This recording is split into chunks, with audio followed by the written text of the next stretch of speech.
Welcome, Matt Leva. I'm excited, Matt, to talk with you today on the Be the Solution podcast. So I want to dive right in so we can get some really good value out of our conversation today. I know you've been in the industry for a while. You're a strong listing broker.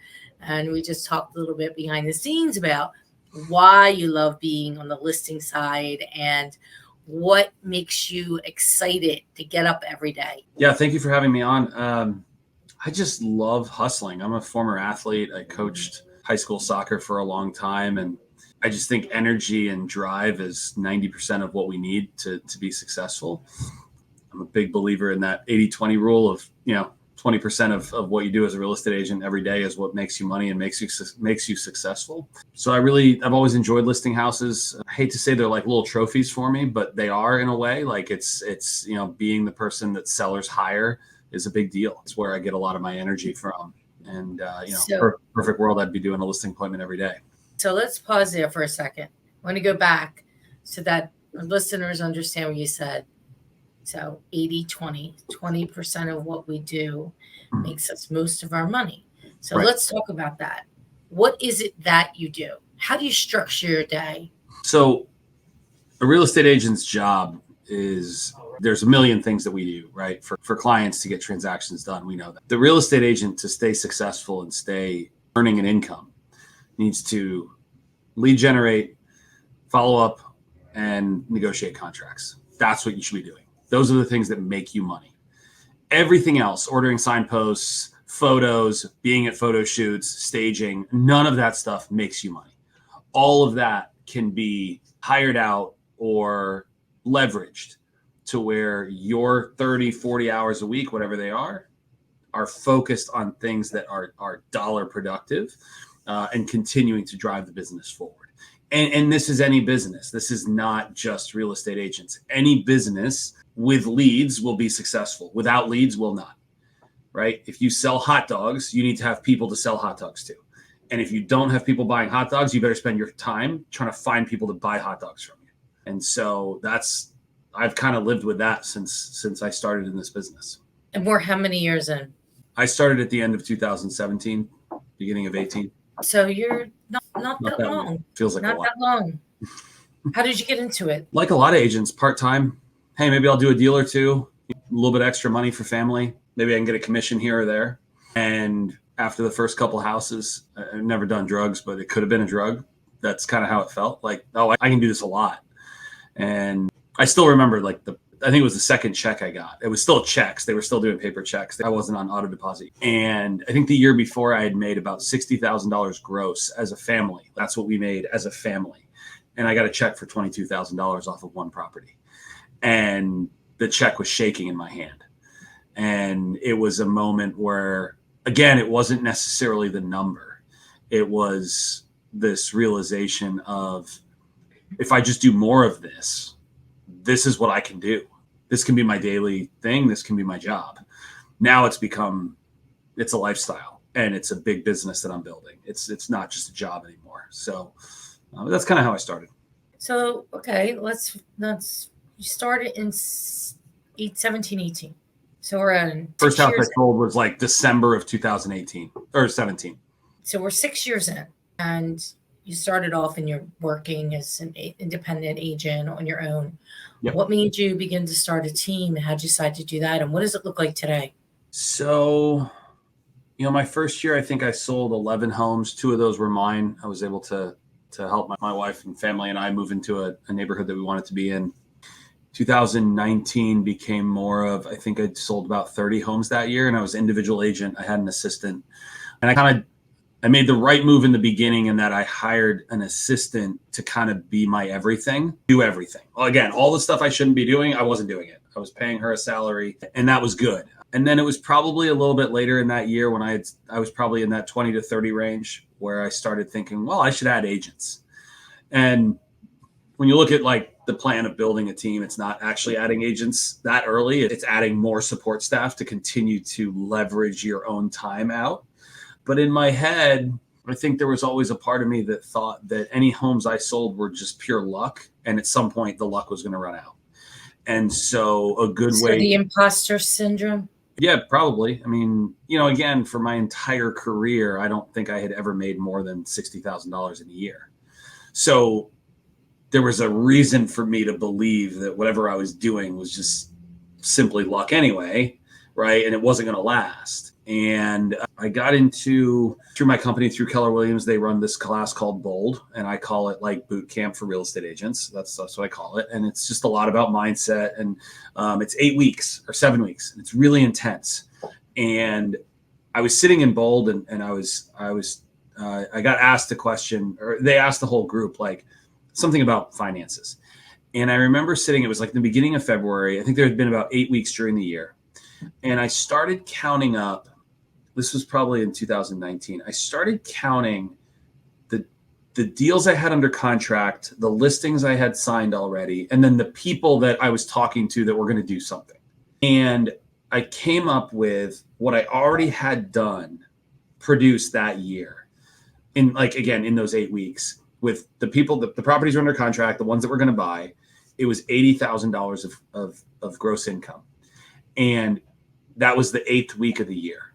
And I had this moment where I went, 8 weeks, $80,000, that's $10,000 a week. There's 52 weeks a year. That means that if I keep going, I'm going to make over $500,000 in a year. For somebody that's never made over 60, it was an emotional moment for me just to sit and go, what? It was totally unfathomable. And it put me on this track of going, oh no, it's possible. I still don't really believe it's going to happen, but it's actually possible. And I've seen the math work. And so that is kind of how that started for me. So it was like more deals, more people, let's keep going. And so, I added some agents that were great additions at the time. They're not with me now. Nobody that started with me is still with me, but now we've got a really good group. Got 11 agents total on our team, and we've got about 6 admin, a couple virtual, and then everybody else in-house. And we've just got some really good people. And I love coming into our company every day because it's just a group of people that I really enjoy spending time with. We could probably be more productive at times, but really we enjoy each other, and that's a lot of fun. So you're having fun and working. For the most part. Not always, but for the most part. So tell me, where do you get your listings? Where do they come from? What are your sources of business? We don't pay anybody for leads. I tried realtor.com or tried a couple of these sites, and I just found that it was just chasing my own tail. It was a type of lead gen I despised. If you don't want to talk to me, I don't want to talk to you either. That's totally fine. We're okay not wanting to talk to each other, but I don't want to chase you. I don't like calling cold leads. What I know about myself is I'm good in community. I'm really good with people that know me. My database knows that I'm very good at this, and I'm a successful agent, and that if they need help, they come to me, and they want to work with me because I'm successful, right? Most people want to work with somebody else, especially in this type of line where we're handling this massive transaction for them. They want to make sure that you're good at what you do. So most of our business is open houses and community SOI, most of it. I think when you look at our numbers, we're pretty much 100 to 120 units a year. 85% is open houses, sphere of influence, and SOI referrals. That's it. And so when you're doing that, you're basically, everything is around like the community. Mm-hmm. Farming. You're servicing what areas? Mainly Northern Virginia, Fairfax County, Loudoun County, Arlington, Alexandria. So right outside of DC. We service Maryland, we service DC, and we service some of West Virginia. But the bulk of our business is Northern Virginia and really Fairfax and Loudoun counties. And Fairfax and Loudoun are 2 out of the 4 wealthiest counties in the country. Really? Mm-hmm. Yeah, we have 5 out of the top 10 wealthiest counties in the country are in Northern Virginia, like per capita. Over California? Yeah, 5 out of the top 10. And like Westchester, New York is one of them, right? And then you've got, I think, 2 or 3 in California. But there's a concentration here, a really, really big. You have the federal government. Any company that has any sort of footprint at all has to have some level of a headquarters or at least a here. Anybody that deals with the federal government has to. The major government contractors, they're all here. So, and you have the government, which moves people in and out every year. A lot of relocation. Ton of relocation. Secret Service, every 3 years they move. State Department, yes. Every 3 years they move. And they all have to come in and out of DC. So whereas like State Department, you can be in every city, but DC has to be one of your stops. So it's inevitable that all of those thousands and people will be here at some point. And vast majority live on the Virginia side, not the Maryland side. So we just see, like, we have pockets that you can almost guarantee it's going to be military or government that buys there because of commuting routes, because of public transportation. You could just almost guarantee. Fascinating. That's good. It means you have a high turnover of it is, but controlled turnover, right? It's not a turnover of, oh no, we don't want to live here. It's not that. It's we have to live here. And so right, which means motivated seller. Right. And a lot of half the time they're relocation sales that the companies have guaranteed the sale of their home. They're moving. So there's a lot of that. And that's why DC, even back in 2008, when the market, the financial crisis, Northern Virginia was 20% ahead of the rest of the country in home sales.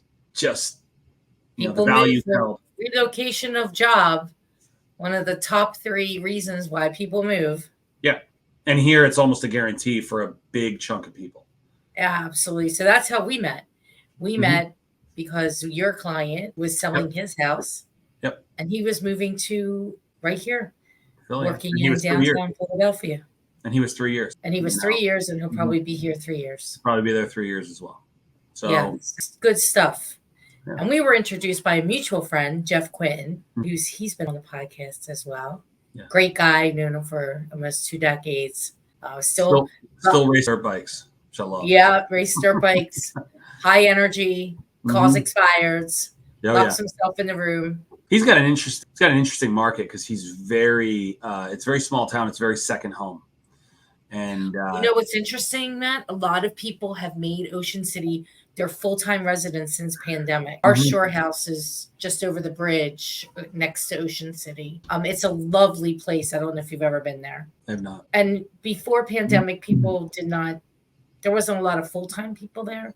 Right. But a lot of people from the Philadelphia area moved to the Jersey Shore, South Jersey Shore, because they were sick of wherever they were. So a lot of the shore towns now become a little bit more year-round. It's very intriguing. That's good for a guy like Jeff too, because he's been there forever. 30 years. Yep. Selling real estate. Yeah. I think it's 30, maybe more than 30, but it's definitely 30. Yeah, I was texting him he and I were texting last night a little bit. So. Yeah, fantastic. So you really have a very concentrated market in regards to what you do, and you're mainly focusing on the listing side and luxury. Yeah, I do a lot of luxury. Yeah. And what makes that luxury market different?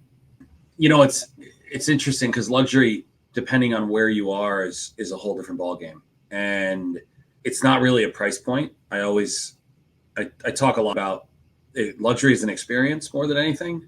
And everybody kind of has a different thought about what luxury actually means to them. But yeah, so I'm curious what it means to you, because people have, you're right, all different thoughts on it. And I would like to hear what yours are. I think it's an experience. I think and I'm not saying that the non-luxury seller or buyer doesn't deserve the same experience. But good luxury agents, one of the things I found across the board is their main focus is the experience that their clients have from start to finish. So I think this is a good way to look at it. So a study was done on sales and service people, and I can't remember who the study was, but I heard the stat that in any scenario of a service-based business, if a mistake is made by the service company and it is not acknowledged and not dealt with, customer retention drops. If a transaction is smooth, no hiccups, no issues, goes great, everybody's happy at the end, customer retention actually stays flat. But if a mistake is made, the issue is acknowledged and fixed quickly, customer retention skyrockets. That's impressive to me, that your customer retention will actually go up if mistakes are made, if they're handled correctly. It's like this extra opportunity to improve the experience for the client. And so you don't necessarily need to have mistakes, But if you can, along the way, add in pieces that excite the client and surprise the client. One of my favorite people in our company that runs our luxury division, he has a surprise and delight program. And it's everything about their process. The selling of the home part is actually the least of it. The majority is, what is the client experiencing from the minute they start with us to the minute they're done, and then of course afterwards. And I think that makes a big difference. Surprise and delight. Surprise and delight. What's the surprise? There's steps along the way. There are monumental moments in every transaction. And you and I do this a lot, so I think we go over what those moments are. But little things like, our team does it. The day before photos, we have a client care representative, and she will contact the seller and stop by, and she'll do a walkthrough in the eyes of the buyer. She'll drop off flowers as well for photos. But it's kind of one last touch that right before photos, when sellers, if you think about it, they're probably nervous about how their home looks.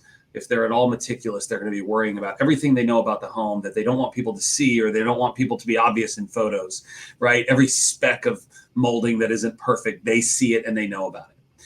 And so we put the effort into having somebody go and just do a walkthrough. And, every once in a while they'll say, hey, why don't we move this? Why don't we fix that? But for the most part, it's really just meant to have the seller feel good by the time we're done. And they get some beautiful flowers on their counter for photos the day before. When a buyer goes under contract, we'll send them cookies the next day. Just some things along the way that there's a big monumental step in the transaction, and we want to make sure we're acknowledging and celebrating with them. And we find it helps people have just a really good experience through the process, because this is a stressful thing. It just is. And it's not going to go perfect every time. It's not. There's going to be annoyances. There's going to be headaches. But the more we can make it really clear that, hey, it's not, the headache isn't because of us. We're doing everything we can to minimize the headache, and we want to make it a good experience for you. It can really help in that the customer or the client remembers the entire experience. Yeah, I think it's important to future pace. So that, real estate, sometimes there's hiccups that happen along the way, third parties that we have no control over. But I want you to know that we have your back, and we've done this 3,500 times, and we know exactly what to do to get to the finish line. So when something does go sideways, you remember that I said that. You'll remember when that happens, what I said, and that we got it. Right. Exactly. I think is critical, because these people don't do this that much. No, they don't do it ever. They might do it once or twice in their entire lifetime. Yes. And so explaining, it's almost like you're not even selling. You're more of, here's what we're going to do. Here's the process. Here's the strategy I specifically created for you and your family based on the conversation that we had a week ago on the phone. Right. And then getting them to sign off on the strategy, as opposed to, why use me? I go into the situation as though and as if. So I think that's also a strong broker characteristic. The assumption, like, why would you go anywhere else? Right. Walk in like you own the place. Exactly. So your favorite part, you told me, of the process is signing up a new client. And it's do you mean the hunt of it, just the excitement? That's where the excitement lies for you. Yeah, it is. It's the chase. I enjoy the chase. I enjoy the win. It also is a reflection of your image and your reputation, because at the end of the day, there's people picking up the phone, calling you, saying, hey, we want to talk to you about our house. And we know that there's a billion options for real estate agents, right? They're everywhere. So to have that on a consistent basis, especially in a farming situation, I find as an agent that does, we do focus on a few kind of areas, those phone calls signify a win in the marketing, because marketing and branding is tough. You don't always see the result of what you're doing. And in this business, it's hard to. Agents will do mailers for 6 months and not see anything, and they stop doing mailers. And that first phone call off your is a big deal. But I think that's why I enjoy it, because I think that when that comes in or we sign that listing, there's a recognition of the brand that we've put out and that we've cultivated and continued to develop, that clearly the messaging is working at some level. It might not be working at the level we want, but if you're like me, it's never good enough. And, why aren't we listing literally every home in the zip code, right? Why would anybody call anybody else besides us? But knowing that when, I looked at like our sales in a certain town where we focus on, we compete against multiple agents that have been in the business for 30 plus years in that one area. We were number 2 in market share. Like, there's only one that's ahead of us, and we're coming for them. So to see that, to me, means that our marketing has worked, or at least the snowball has started. And that's from your farming, sending postcards, mailers, things like that. Farming, community involvement, right? I mean, it's not one thing. There is no one thing that's working. It's the combination. And I mean, I've said this before. Why do you see Coca-Cola 27 times a day? You see it because they know that statistically you need to see 15, 20, 25 impressions of their logo before you make a buying decision. So Coca-Cola wants to make sure that you see their logo enough so you go to 7-Eleven and you buy a Coke instead of a Pepsi, right? As agents, we don't seem to understand marketing, but it's the same concept. We want to make sure that if you live in the zip code we service a lot, you see us as regularly as you need to, for when the decision comes, who do I call? We know that some people just have an agent they're going to use no matter what. Doesn't matter where they've sold or what they sell. But we want to get all the people that go, well, we don't really have somebody we would call. We got to call that guy, because we see that logo all the time in our area. That's a brand. Yes, it certainly is. I was in marketing for 11 years, advertising sales prior to this. So marketing is critical. You mentioned recruiting, and it's interesting because being a team now, our brand is, our group is the group. Clearly, those are my initials, but it's not the Matt Leva Real Estate Group. It never has been. And the reason I did that specifically was so agents could live under the logo and not feel like they were promoting somebody else's name. But when I talk to a lot of agents around the country, they talk about their brand. And I go, do you really have a brand, or is it your name that people kind of know your name? Or some people know your name. If you have a brand, it's that a larger part of the population recognizes what you do and they understand what you're about. And there's an image that goes along with your brand. Having your logo of Joe Smith Real Estate that 10 people a year use, that's not a brand. That's a logo.